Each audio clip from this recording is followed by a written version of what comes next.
Hello and welcome to QuestLore, a family Lorcana podcast where each and every week we come together and talk with you about all things Lorcana. I'm Matt. I'm Malcolm. I'm Emmett. I'm Jen. And this week we've got a very full show because we've got Lots of announcements. lots of things to talk about. We've got how we played. We played a lot this past week. And then also lots of new cards for those that are already on Twitter and follow Lorcana as obsessively as I do. You've probably seen them all. These guys have not seen any of these new cards except for one I think I showed Jen last week, which was a crazy card.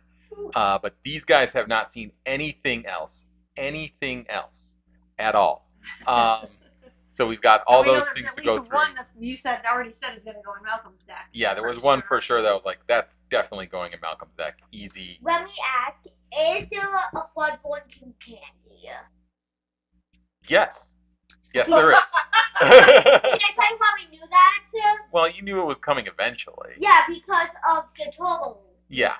So there is a Bloodborne King candy. We are going to look at that today, I believe. I think I've got that in there. We aren't going to cover every single card that's been released in the past week, just because there's so many.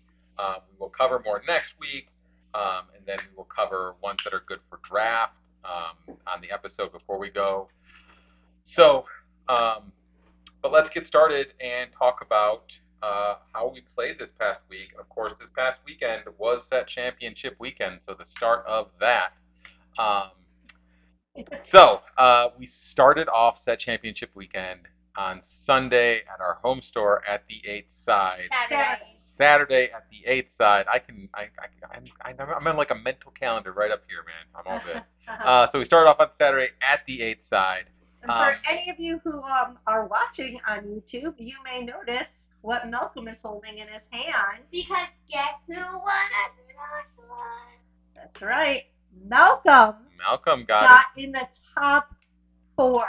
Yeah, it was pretty awesome. So Malcolm, why don't you tell us, since you are the only one in our family who got in the top 4 for the first Set Championship that we did, why don't you tell everybody how that day went, what kind of decks you played, and just overall what your standings were and how you got that Ursula card for our family. Okay.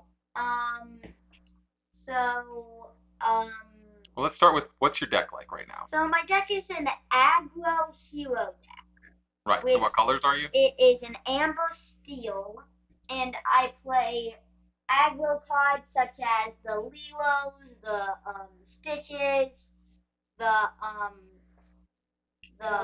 Piglets. The piglets, yes. The cards. Piglets, of course. I play the bodyguard Baloo, but then I play some hero cards.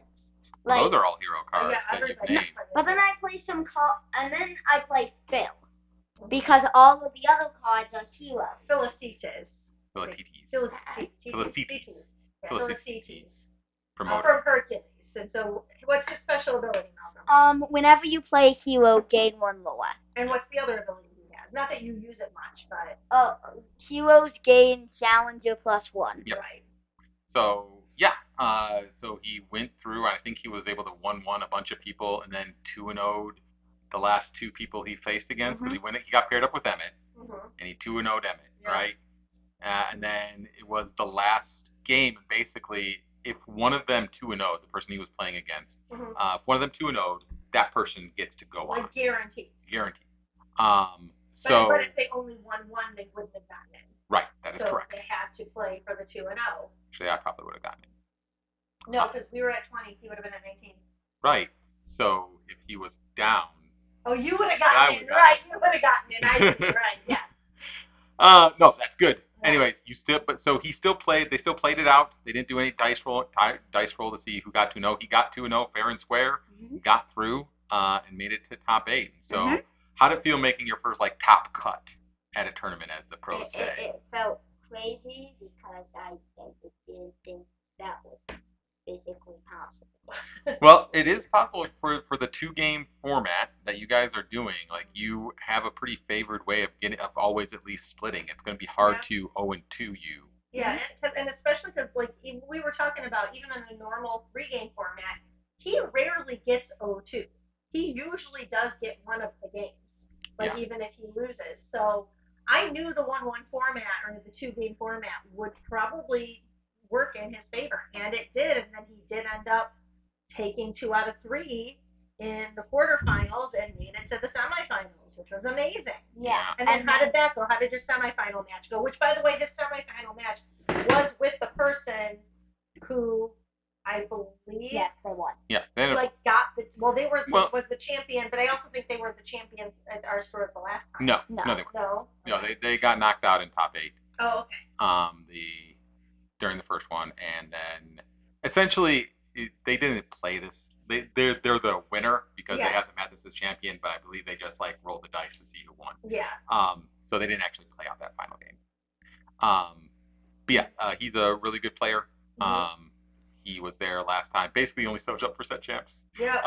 But he's a good player. Also, so we were 1-1, and then the game I didn't go first because I lost the dice roll, and I didn't pull a single one. Well, it's because you won the second game. That's why you didn't go first. Well, yeah, but he only got to go first once. Oh, right. Because he lost the dice roll. Right. But yeah, then you didn't get a single 1-drop, which just seems like nuts for your deck.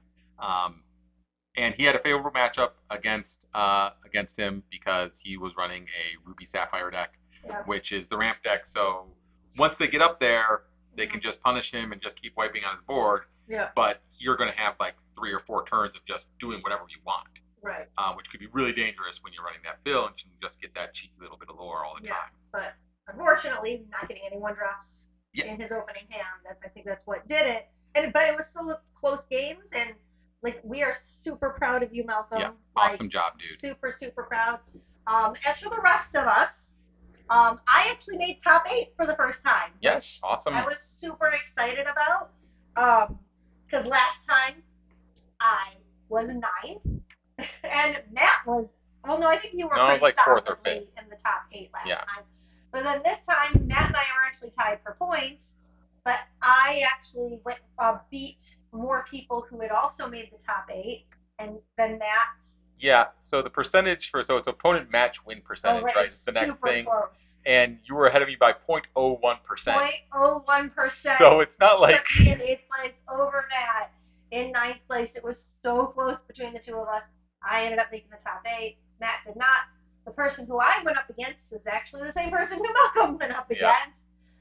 Unfortunately. Yeah, that's not a favorite matchup for you. That is a really difficult one for you because one of your strengths turns into a real weakness in that matchup because you can do a whole new world where you can normally disrupt their hand and then you get yours. Items in their hand. Right, you can just start singing all your cards and get rid of your hand and then draw a whole new hand. But for them, when you're playing against Ruby Sapphire, like by that point they've done some ramping probably, they have a decent amount of ink. And basically, you're just saying, okay, now reload your hand. Yep. You handed them like a loaded gun. Yep. So it's really hard for you to deal with that. And I was really, really close. Like, I got to 19 lore in the second game. And, I did make a mistake that Matt pointed out. I played an aerial, had 3 songs, and was trying to choose, like, do I take a whole new world and just, wheel and see what I get? Do I take a Zeus and get rid of her Tamatoa or put good damage on her Tamatoa? Yeah, you weren't going to you didn't have anything to get rid of Tamatoa. No, but and so I ended up going with the Zeus, and I keep forgetting that if I'm that close, I should always just wheel in order to find a fill and get the instant lore from playing 1-drops. Yep. And that is the one thing about my deck that I still need to remember to do. When I'm in a close game, I don't always remember to do that. And unfortunately, I had enough ink. I was throwing down big Cindy's. I was throwing down big stitches. I was throwing down, Robin Hoods. I was throwing down everything I could that I thought would be hard for her to get rid of, and she just had an answer every single time, or he just had an answer every single time. Yeah. But you played good. You made top cup. That's great. Me and Emmett did not. I was 9th. Emmett was down a little bit further. But even though I'm glad that I didn't get top 8 because I pulled probably something that's not as good as this, but it's still a little bit better. Can I go get it? No. Oh no. Well, why don't you just say what it is? So what did you pull? I pulled the Enchanted Sisu. Yeah, from his prize pack. It was a Sisu pack. Yeah, so from his prize packs, he got an enchanted Sisu, and the store owner was nice enough because of how hard he played all day and how engaged he was in his matches. He also gave him a playmat of Rapunzel, thus one of the set 4 playmats. So I'm pretty sure you don't awesome. want pink. No, it's just No, Rapunzel. it's just Rapunzel. Just Rapunzel on it. But that was so nice because he is the youngest person who consistently plays. He plays there every week and does a really good job. And we're really proud of you too, Emmett. So we're just super proud of how amazing these two kids play. Yep. Like just in general. But set championships were amazing. On Sunday, Matt played another set championship at our local store, RIW, that's close to our home. While the three of us went and played some Pokemon Go, Yep. because it was Go Fest, and the boys really, because we played set championship all day on Saturday, we're like, okay, well, maybe we'll go play Go Fest on Sunday, and Dad can go, because Dad doesn't really play Pokemon Go anymore, so he went and did a set championship on Sunday. So, Dad, why don't you tell us how that went? So that went pretty well. I was able to make top 8 there. But then my first matchup that I got was against Emerald Amethyst, which can be a really hard matchup for me because they are kind of an aggro deck. How? So they're playing Cursed Merfolk, they're playing Flynn Rider, they're getting 2 lore.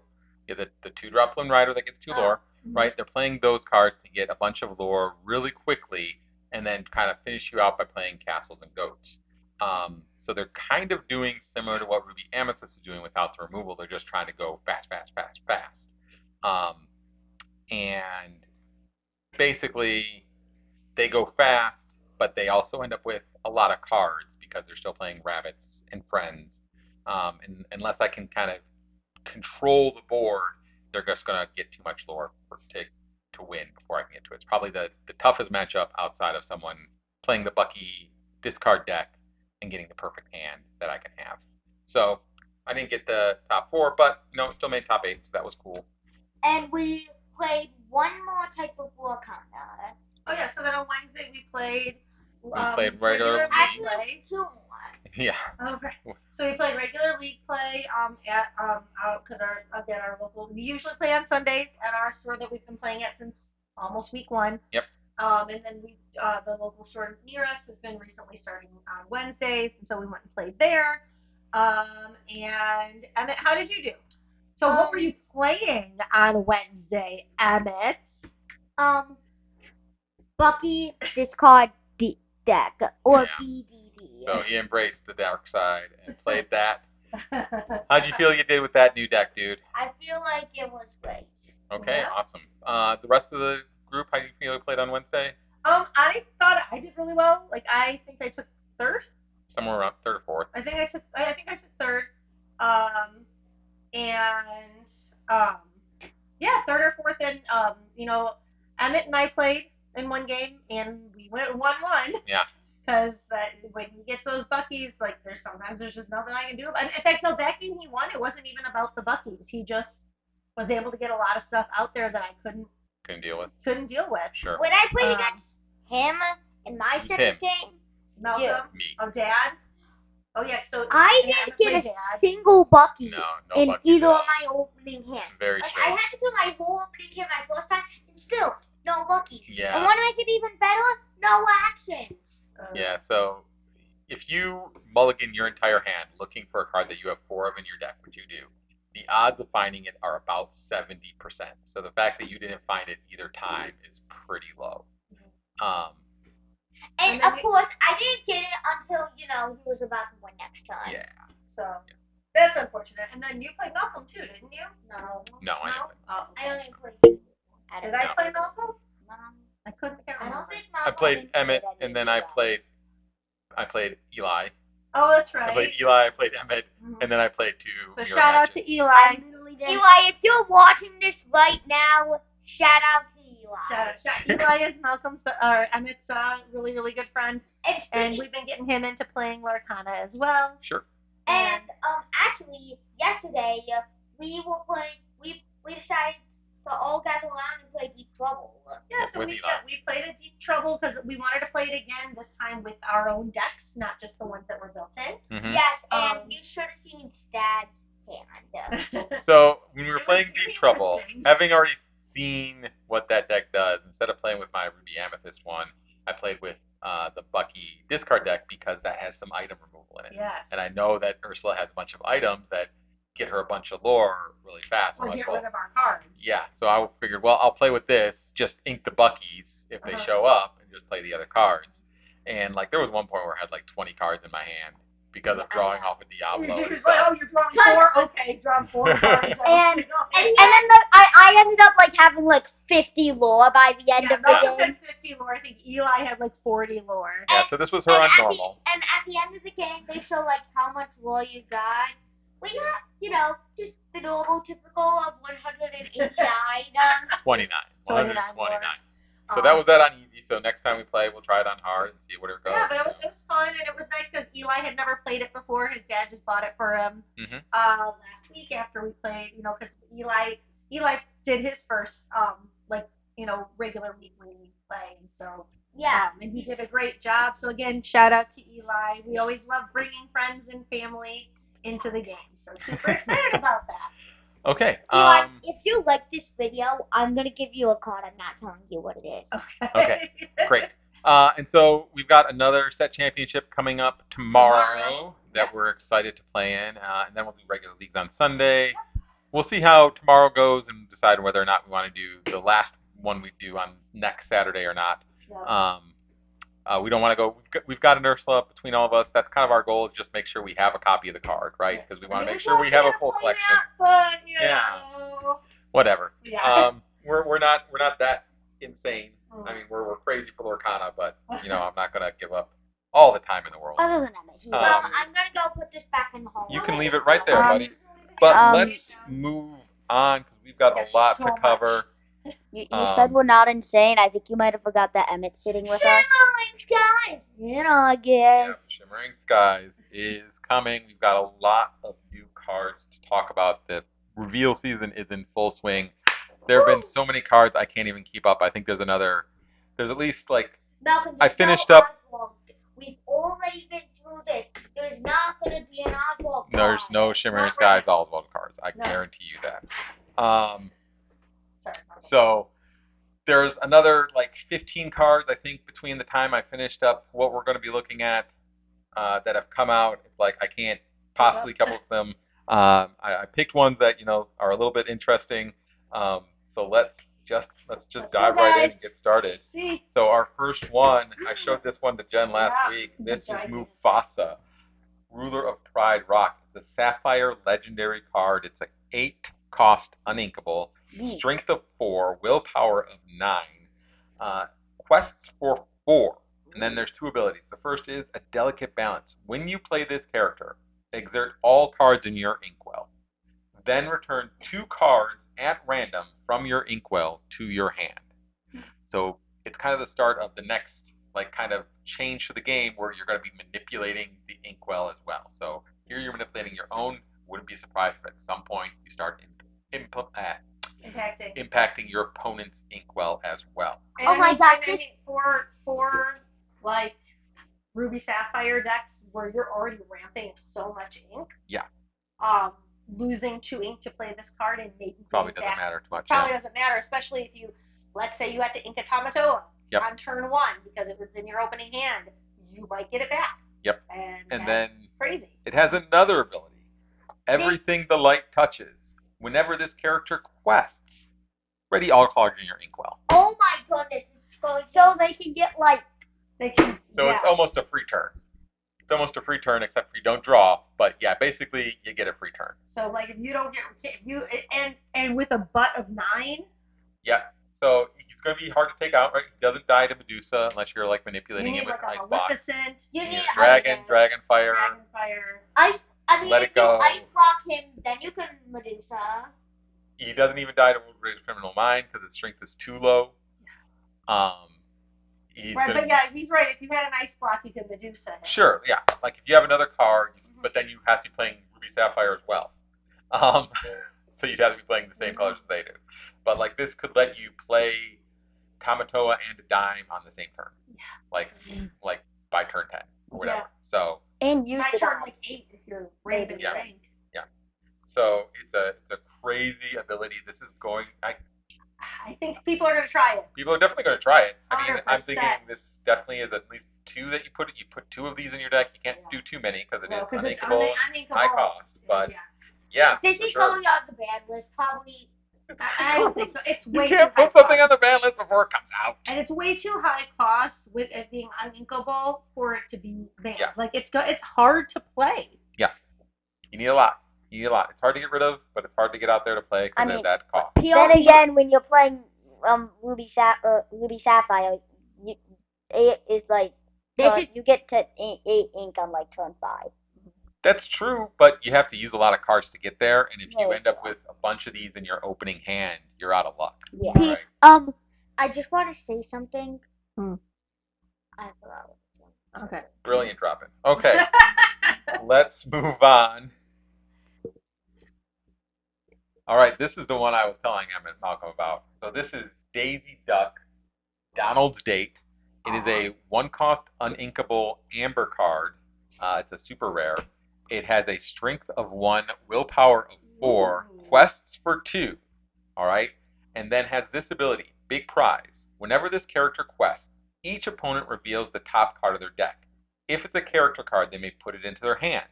Otherwise, they put it on the bottom of their deck. 4 strength. Right. So this comes out on turn 1. It has 4 strength. It's surviving until turn 3. Like, except for there's no. So the only thing is that it does give your opponents a card. Right, but the cards it gives you are character cards. Yes. Malcolm, what's the type of cards that ruin your hand? Actions. Songs, that kind of So stuff. you're getting them at the bottom of the deck. You're sending them to the bottom of the deck. So if someone reveals a Grab Your Swords, that Grab Your Swords is now at the bottom of their deck. There's no way that game is lasting until they get to the bottom of their deck, right? I like so. the teddy bear. I know. So here you have a Daisy Duck that's going to last a couple. You're going to get the quest with them for sure. At least a couple times. I mean, the big thing that's going to hurt this is going to be like Sisu. That's about it. Right, but I'm talking those. You put this on turn 1, like your optimal play is throwing this on turn 1, maybe turn 2 and 3. Well, you've got a bunch out there. The little Sisu I could get rid of. Sure, but that's just getting rid of 1, and that's doing it on turn 3. So you've already quested once or twice with this. This is going to be hard to get rid of. That's so. Yeah, it's and like Robin Hood doesn't get rid of it in 1 turn. Right, Robin Hood doesn't. Even the current 2-cost cards don't get rid of it in 1 turn. The snake, the Smees, those big attacking turn 2s. Like the only one that really comes to mind are Argus, which is a 4/1. Nobody plays that. People play it a little bit. And this Gaston. Yeah, this might live till. This will probably live till turn 3 or 4. Yeah. There's a good chance that this will live for a while. And then in the meantime, you're also playing other stuff that's questing super fast as well. So, what do you think, Malcolm? Yay. 100% putting it in your deck? Yeah. The only problem is it's not a hero, but that's okay. Yeah, that's the only downside I saw to it. It's not a hero. I feel like Daisy should be a hero. I don't understand why she's not. Because she's an ally reaching out. Wait, is Minnie a hero? Yeah. Yeah.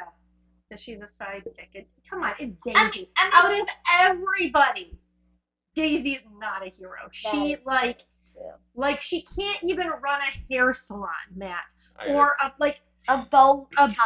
Like she messes up the boutique every 5 minutes. Like she's barely an ally. I guess that's true. But okay, next card. All right, let's keep moving. We've got Robin Hood. That art is sneaky amazing. Yes, this is amazing art. I love all the art almost in this set because it's all got that party atmosphere. This feels like the first time that they've really kind of coalesced the entire set into one type of theme. Yeah. This could be a reason why they had to announce the Bucky shift, the Bucky kind of errata last week because of this card. So it's a 5-cost inkable emerald card, strength of 3, willpower 5, shifts for 3, quest for 1. Special ability is Clever Plan. This character gets +1 lore for each opposing damaged character in play. Right, so there are plenty of cards that deal damage to all the characters. Emerald Steel, this is deadly. Yeah, so Woo! Right, so turn 4, you could play either Avalanche, which deals 1 damage to every character, or Chief Bogo, which when you play a Bloodborne, deals 1 damage to every character. You could do one of those on turn 4, shift this on turn 5, and then quest for however many characters they have on board because you've done 1 damage to them the last turn. Or this turn if you had Chief Bogo out. So this is definitely, they are trying hard for a Robin Hood themed deck, and I feel like it's definitely possible these days. Ooh, Love it. All right, moving on. You got try everything. Hey, I remember seeing this type of card on the app. Like when I open up the app, I see the art for this. So. Yeah. I included this because I was excited about Try Everything when we saw Gazelle in the trailer. So I hoped it would be a good card. Spoiler, it's not really. It's fine. It's a 4-cost Inkable Amber Song. Basically, you get to remove up to 3 damage from chosen character and ready them. They can't quest or challenge for the rest of this turn. It's pretty expensive to. I mean, the kind of rereadying someone so that they can sing again is okay. But I mean, this is 4 cost. They're removing 3 damage. That's barely kind of a thing. Maybe if there was like a drawing card ability on it too. I could see. Well, you know what though? But see, I could see this working really well with Robin Hood. Like replacing, you know, I don't know about replacing Rapunzel's, but that's kind of what it's doing, and it's protecting your Robin Hood or allowing him to sing a song after he's killed somebody. So. I'm not sure. I think it's really expensive in a world where you can play Rapunzel instead. Sure. To draw from it, that seems much better to me. Yeah. So, okay, next card. Move on. All right, next we've got a location. It's Merlin's Cottage, the wizard's home. It's a sapphire location, a 1-cost inkable, willpower of 7, move cost of 1, doesn't gain any lore, but has the ability Knowledge is Power. Each player plays with the top card of their deck face up. That is so weird. So you will know, everybody will know what cards people are drawing their turn. Now you pair this with, say, Amethyst, where you have like Bruno and Sorcerer's Hat. That lets you draw that card if you can say what it is, or get you lore if you guess the next card correctly. It will, right? So now you always know what it is if you have this location in play, and it's going to take someone an entire turn to get rid of the location. And this is cheaper than some of the other items that were doing this. Yeah, this is 1 cost, so this can come down right away on turn 1. Turn 1, and it's 7 defense. Yeah, so you're going to know whatever is in your opponent's hand. Now there was questions on this card when it comes to things like Friends on the Other Side and Whole New World. How does that work? Do you have to show each one? And the answer is yes, because it's like you're drawing 7 times, so you have to flip each one over, draw it, flip each one over, draw it. Wow. So you have to show everything that you drew for all those cards. This works on both sides of the table. Sure. So it's not giving anyone an advantage the other player doesn't have, but becomes basically almost open hand play. I see that magical deck finding some more play now with this. Well, not the specific magical deck. Like you have no, to pair right, it with because it would be blue amethyst, right? Yeah. The Blurble decks for sure could do well with this one. I don't know why you moved a person there. No, I don't know why. It's strange. I don't know why they even. I mean, it's the same with like those characters that like when they're at a location they gain lore. Yeah. So. Like, I know I play Neverland in my deck, which is just a location that like has 1 lore and it costs 1, just like nice aggro. Yep, that is a card that's certainly going to get some tries. Up next, we got Iago. Love Fake Flamingo. It's an emerald 4-cost inkable, strength of 2, willpower 4. It's evasive. Quests for 1. Special ability in disguise. Whenever this character quests, you pay 2 ink less for the next action you play this turn. Oh, damn it. So that's an interesting I don't play ability. actions. You don't play any actions? Well, there are some in there. You got like Strike a Good Match. You can play that for free. That's my only one. Well, maybe we could put some more in there. You can look at it. You can change what you're doing. But yeah, this could basically reduce costs on some things. It doesn't reduce costs if you're singing it. Only if you're playing the action. Because songs are actions, right? Sure. So it doesn't reduce the cost if you're singing it. So 3-cost songs only if you're hard casting it. Only if you're hard casting. This might go into my top 20 favorite Lorcana cards. The artwork. Very cool. Very cool card. It's amazing. Let's move on. Next. Another Robin Hood. Robin Hood, archery competitor. It's a 2-cost inkable emerald card, 2 strength, 2 willpower, quest for 1, special ability, Master Stroke. When you play this character, if an opponent has a damaged character in play, you gain 1 lore. So again, more Robin Hood synergy with pinging damage. So they just really like Robin Hood. Man, maybe I should play Robin Hood deck. It feels like this set. They're like, hey, we want you guys to make theme decks. make a theme deck, dang it. And they're like, Robin Hood is what you get, so make it. It's But like what the creative I could see doing. Yeah. I could see doing an Emerald There's Steel. for sure that first weekend you're going to see a bunch of Emerald Steel Robin Hood decks. People have to try it. It's too like just within reach to not give it a go. Absolutely. Right? Especially since so many people already play the Robin Hoods. Yes. Yeah. Like, is the big boss, like favorite character Robin Hood maybe? I don't know. I really think they just wanted a theme deck, and they're like we're closest with Robin Hood. Let's just pull the trigger. Because all the Robins. Nobody's been playing the broom decks that they want. Nobody's been playing the. Well, if they made cards as good as these, I know the magical deck. They really wanted people to have a pirate deck, and they're just not happening. Yeah, that could happen. But I know in Pokemon, the main director of the Pokemon cards, favorite Pokemon is Gengar. There's over 5,000 Gengar cards. Sure. Okay, let's look at our next one. Next one we have Genie Main Attraction. It's a 7-cost uninkable legendary, an Amethyst card, Strength of 5, Willpower 5, Quests for 2, special ability Spectacular Entertainer.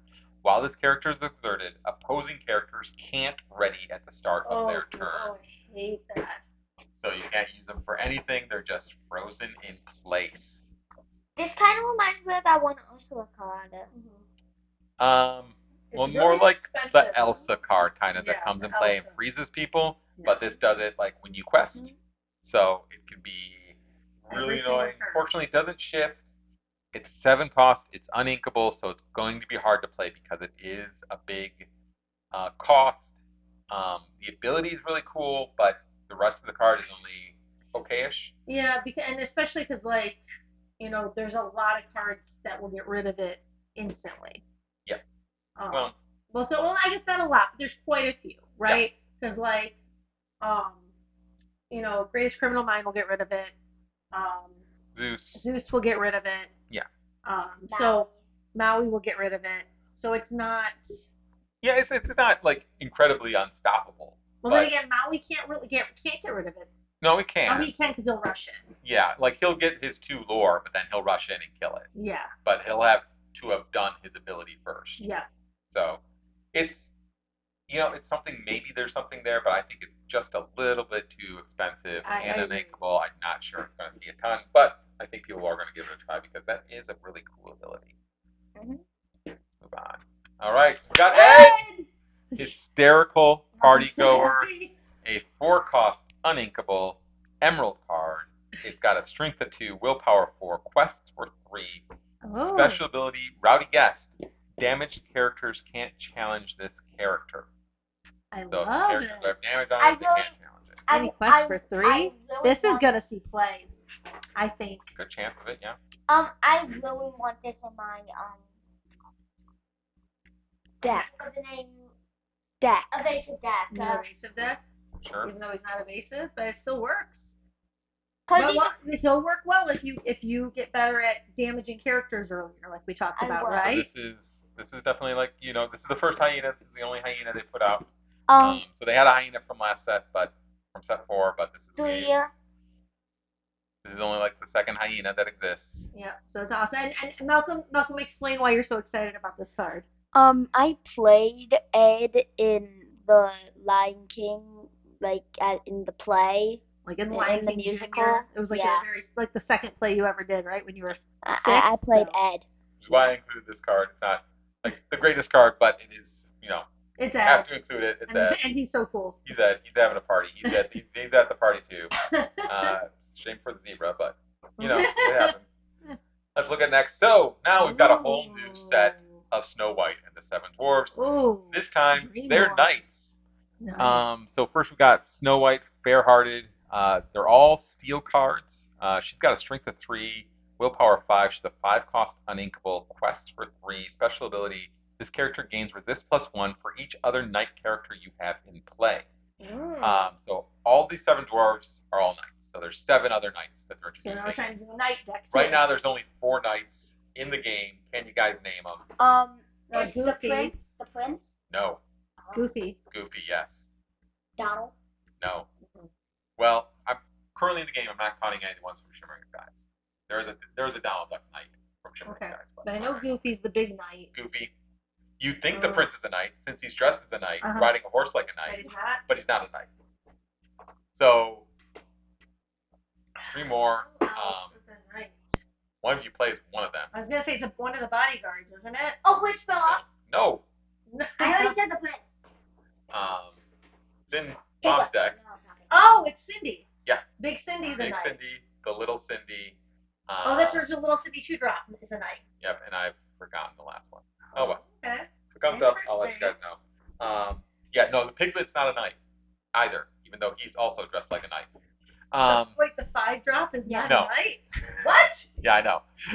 So now we're going to So see then we also got Sneezy, the noisy knight. He's a steel card, 4 cost inkable, strength of 3, willpower 4, quest for 1, special ability Headwind. When you play this character, chosen knight character gains challenger +2 this turn. Oh, so you can have some kind of synergy with knights and dwarfs. So yeah, there's going to be a lot of amber steel. Amber for the set 2 dwarfs and steel for because now you have more dwarves because there's those cards that work with you as long as you have at least one other dwarf out. I hate Happy. So you've got Sleepy, the sluggish knight, strength of Bodyguard. 0, willpower 4, 2 cost inkable, right? He's a bodyguard that quests for 1, and he's asleep. Yep. Yeah, well, that's why you got to hit him, but he's not going to do anything to you.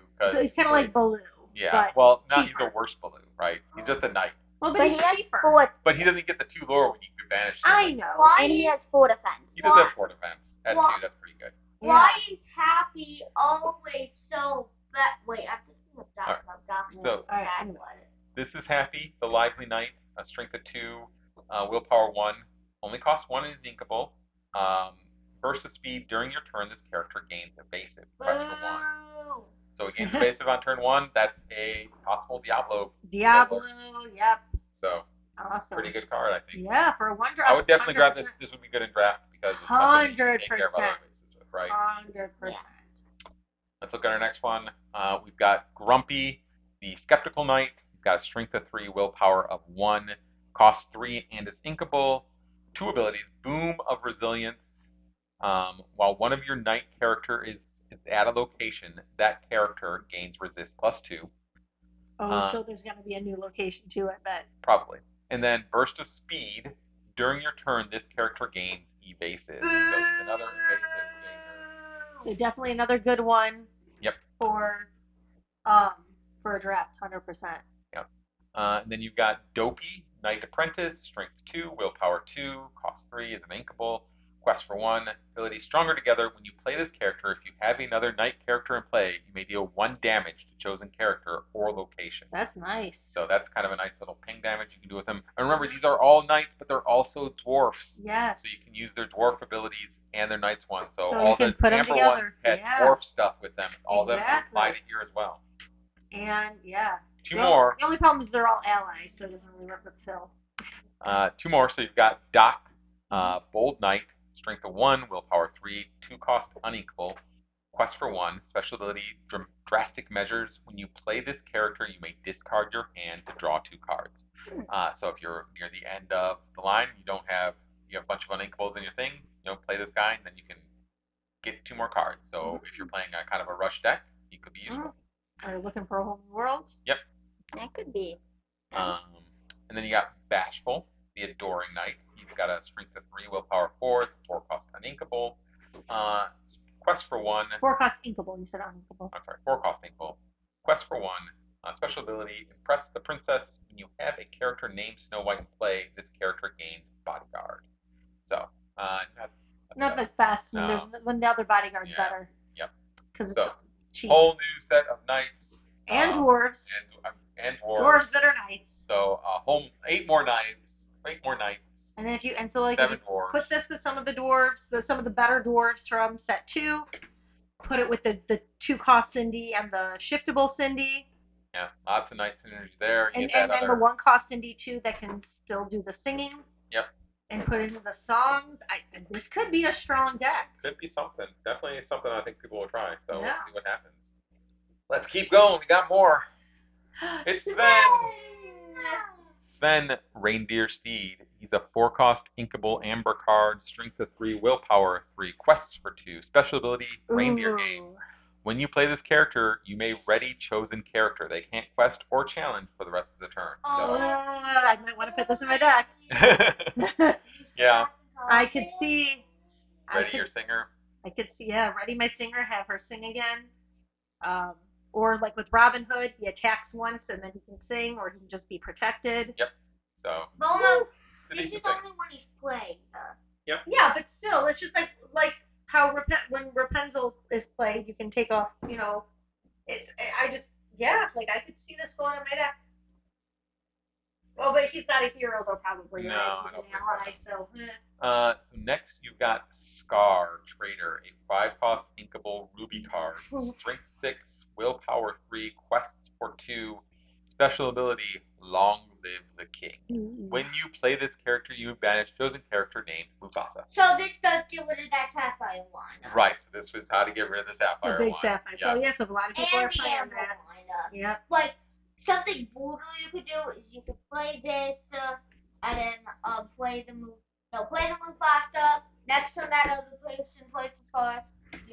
You banish it, but then you pull a tournament idea. Okay, you're just throwing out tons of stuff. Crazy. But so this is a way to counter if the Mufasa stuff starts running around. This is one way to keep it in check. And it's a decent card to play without it because it is a 6 attack, so that almost hits the same amount that Maui does. Not as strong in the willpower, but he is questing for 2. Yeah. A lot of times I hit stuff with Maui and then I don't know what else to do with him. Yeah. So this one can at least quest. You make him sing. Yeah, he's just singing friends on the other side.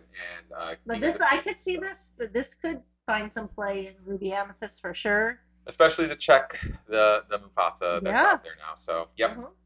What Emmett was trying to say is we could play it with the Mufasa deck and immediately give it Mufasa. Exactly. Oh yes, because it does not say opposing character. It says chosen one. So you could use it. You could quest with your Mufasa, play this, banish your own Mufasa to top deck something else. Like if you are behind and need to I need to find something, do that. Right? Oh, that's a good call, Malcolm. That's what Emmett said. Good call. Yeah, no, I was thinking on the imposing player. Yeah, he was saying imposing.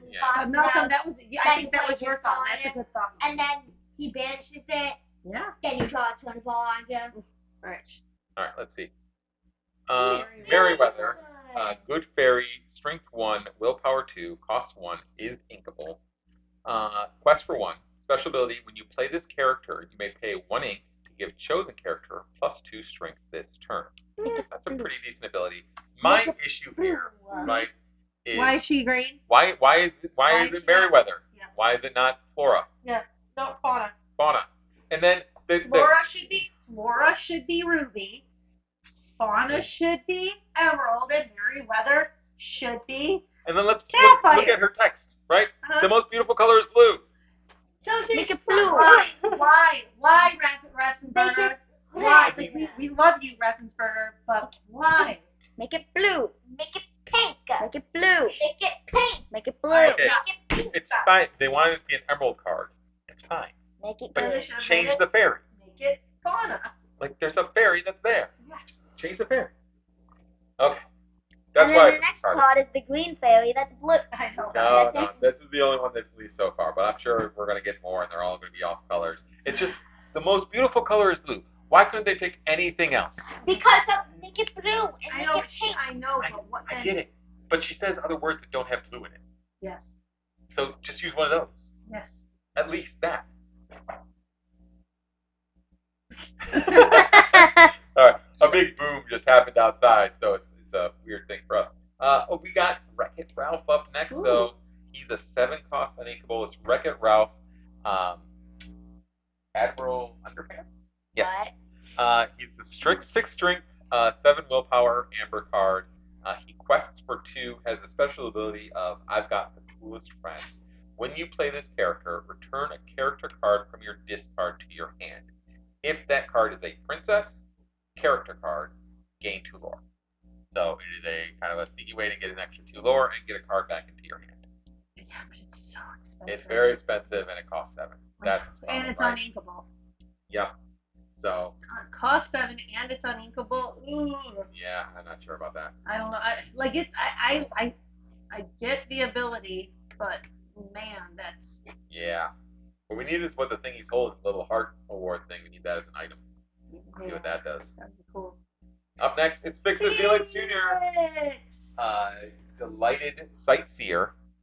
He's a 2-cost inkable amber card, strength of 1, willpower 3, quest for 1. Special ability, Oh My Land.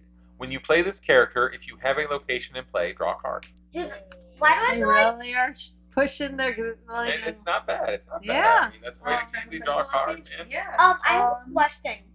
Does the Whelp and this connect? I don't think so. Cards. Maybe. I just realized, isn't Ralph and Felix from an actual video game? No. Yeah. Oh.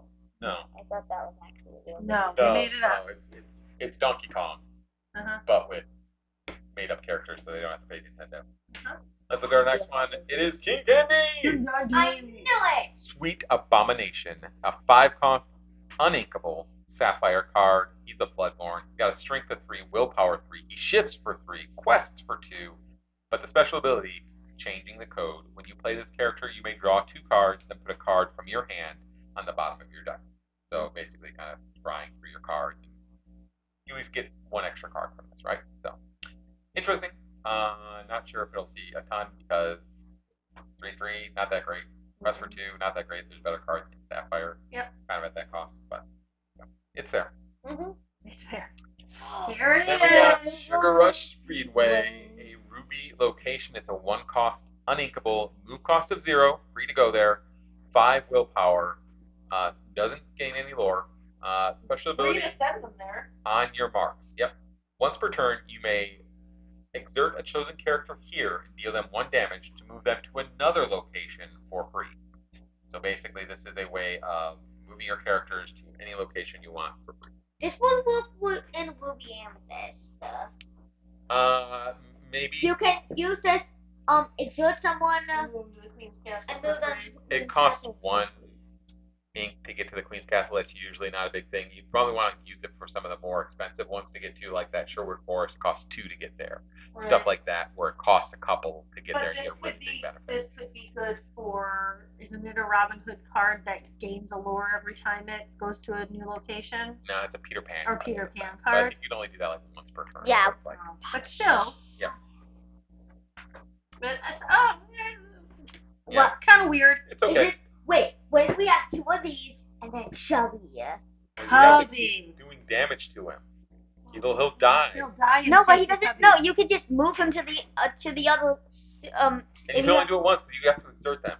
No, but what if you move him there and then move him to another one without? Because it costs 0. So you just go. Yeah, but you can't go back. You have to exert the character. You have to exert Yeah, it. It's already exerted. So you We're can't. saying not to exert it. What if he have just decided to move? You can move from one location to another. Because it's free to move there. Oh, is so what if he's you have saying. 2 of these? and Yes. you're doing them- Okay. I see. It's another Cubby I didn't understand. hack. Okay. Because you don't have to exert Yes. them. So it's another way to give Cubby infinite power. Yay! Oh, infinite power. Great. way. All right. Let's move on to the next one. It's Fix It Felix Jr. again. Yay. He's a trusty builder, a 3-cost inkable Bodyguard. amber card. 2 strength, 4 willpower. He's a bodyguard. He quests for 1. Nice little guy you can throw down. Yeah, I mean, I guess 3 costs for having the butt of 4 is okay. It's around the right amount. Oh, really? Who's doing that? All right, and then we've got a Fix It Oh, a Felix shiftable. Jr. Mechanical Steward. He's an amber 5-cost inkable Bloodborne card, 4 strength, 5 willpower, shifts for 3, quests for 1. Then building together, your locations get +2 strength. So if you're playing a heavy location deck that has maybe Queen's Castle in it, let's just go with that since that's the most popular location right now. That has 9 willpower That instead gives it of 11. 7. So if you're playing Amethyst, Amethyst Amber, right? That could be in there. Your Pride Lands get played a lot with Amber now Yeah. these days, so that bumps that up to an 8 willpower. Yeah. So out of being hit by Maui. So maybe. Maybe if you're playing the little ones, it shifts on turn 3. So. Yep. All right, we're gonna keep moving along here. All right, so there was one enchanted revealed. We have seen this. We have seen this Donald Duck card before, but This it is. doesn't look like a normal enchanted. Why? Because like the color. It's because it's not foil, so it looks different when it's not foil. Right.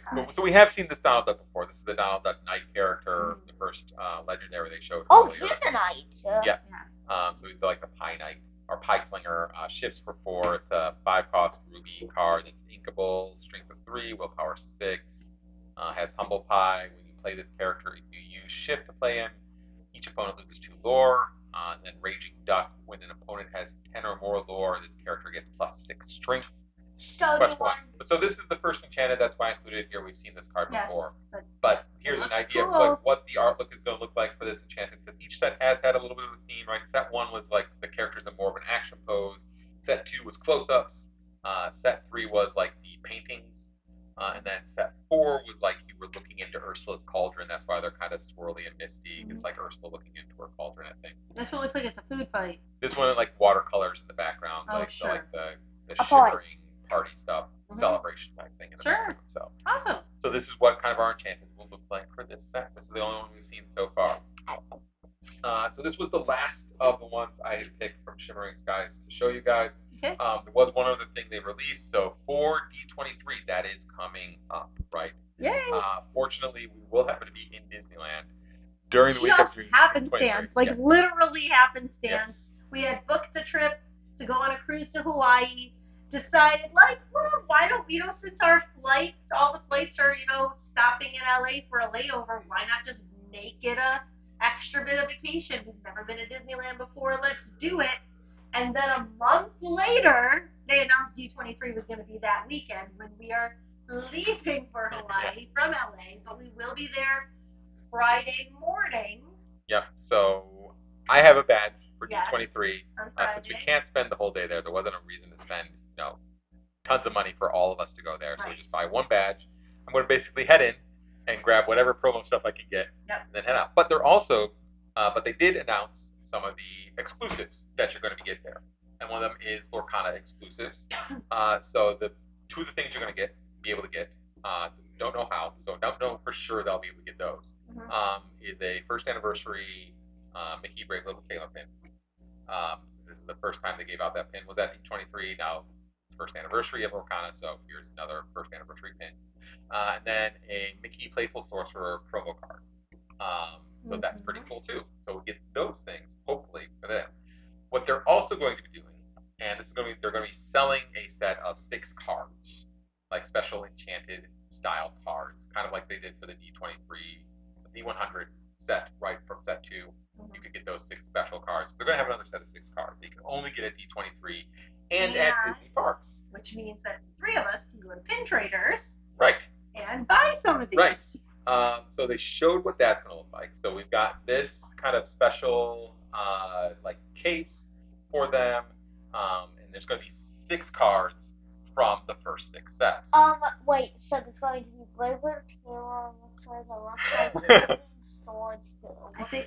So Malcolm's looking really closely at the picture now. I'm going to go to the next slide. Oh my God, Oswald! Sorry if that was a little loud. So there are 6 cards, 1 from each of the first 6 sets. So Oswald, this card, now there might still be an Oswald card in Shimmering Skies, but Oswald will not, right now this card is not from Shimmering Skies, so I told no lies. I said there were no Oswald cards in Shimmering Skies this week. He's going to be from the 6th set. Set 6 is going to have Oswald. They listened to you, Malcolm. They've been listening. It also looks like that steel. So you're going to get... And it's steel? No, it's not steel. Oh, it's not steel, is it? What is it? It's sapphire. I've got a close-up look at it in just a second. But basically, you're going to get special versions. They look very shimmery and enchanted-like. So it's like they're going to have kind of the enchanted thing on top of it. Malcolm is literally crying. He's so happy. You get Brave Little Taylor. You get Cinderella Stouthearted. You get Ursula Deceiver. Not the Deceiver Ball, just the one that steals songs, right? You get Bruno, the uncle that lets you pick which card is on the top of your deck, right? What we were talking about earlier. The Floodborn Penelope, that's an amber card. And then the last one, which will be from set 6, this is a special preview from that set, is Oswald the Lucky Rabbit. So let's take a look at Oswald. Oh Right? my god, he's so cool! So he is Oswald the Lucky Rabbit, the 2-cost uninkable Sapphire card. He has a strength of 2, willpower of 1. He quests for 2. This is all for 2 costs. And then his special ability, alright? During your turn, whenever a card is put into your inkwell, you may reveal the top card of your deck. If it is an item card, you may play that item for free. Oh crap. And they enter play exerted. Otherwise, put it on the bottom of your deck. Really? Thanks. Thanks a lot. You convinced the developer. Hey, this might not be the only Oswald. Yeah. So This is the first one for sure, right?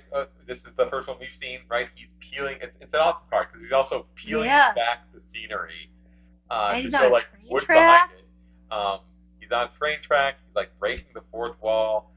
It's like he's black and white, but then like it's got that enchanted shimmer all over it, so it looks really good. So what I was looking for is I'm just like, wait, Pirate Piglet Enchanted?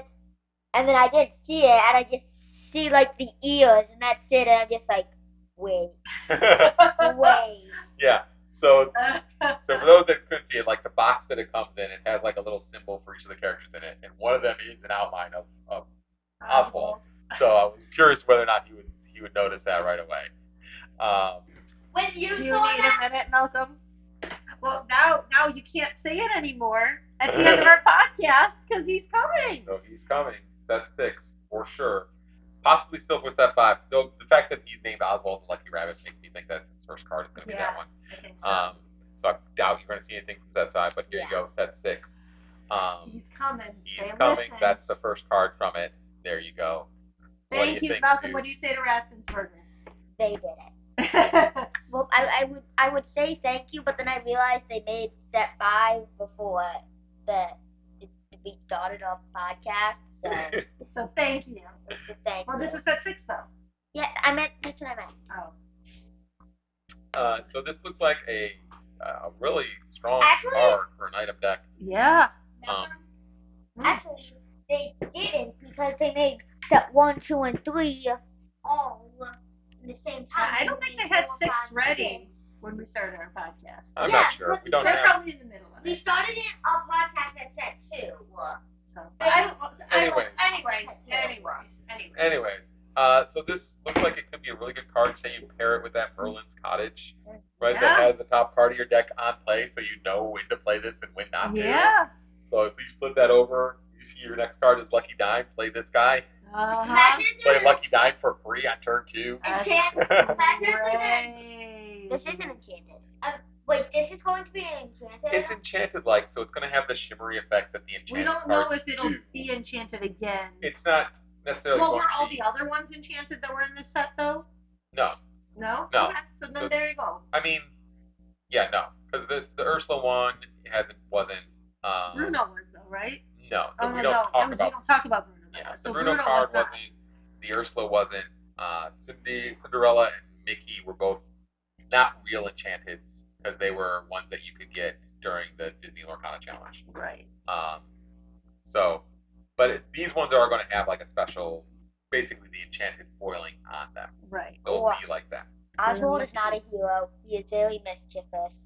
Why is he a hero? He's a hero to Disney.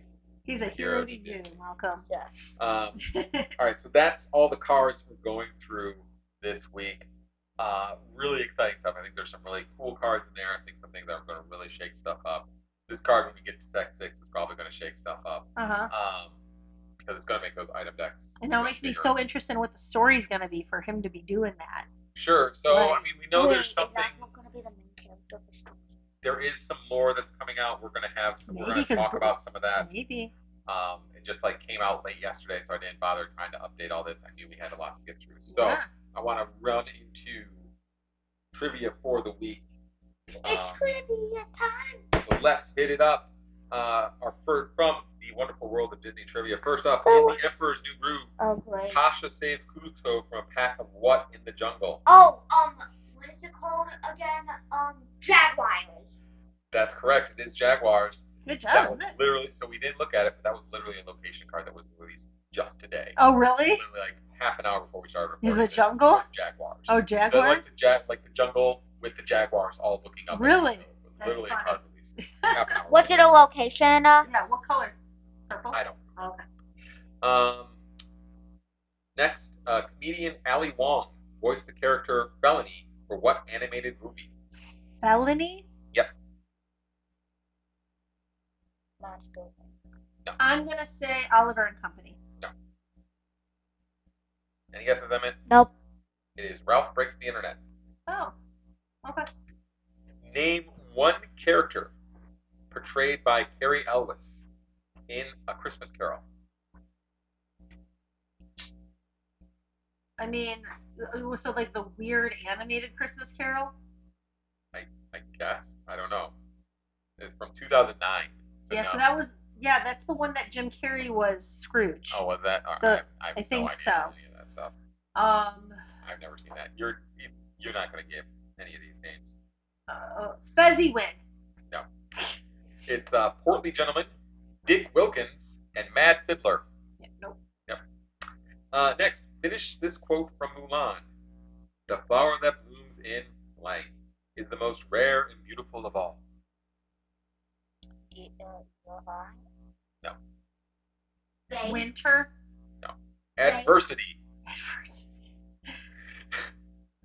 Okay, here's an easy one. Before the song, "What's This?" in The Nightmare Before Christmas, what holiday does Jack discover?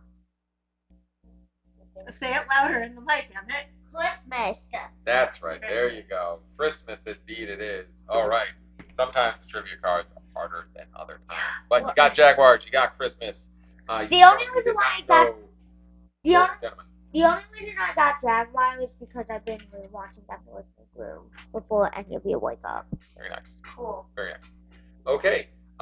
So that was a busy episode. Let's bring it to a close. I want to say thank you to all of you who have been listening. Thank you all who have been watching. You can find us on all major podcast platforms, as well as a video version on YouTube. If you would like to see the cards that we were talking about and you've just been listening to us, please rate, like, subscribe, follow, do whatever it is that your stuff does to give us more listens. Give us a review, give us a rating, whatever you want. I don't care. Feel free to send questions to questlorequestions@gmail.com. It has been our pleasure to be with you today, and we look forward to talking with you again.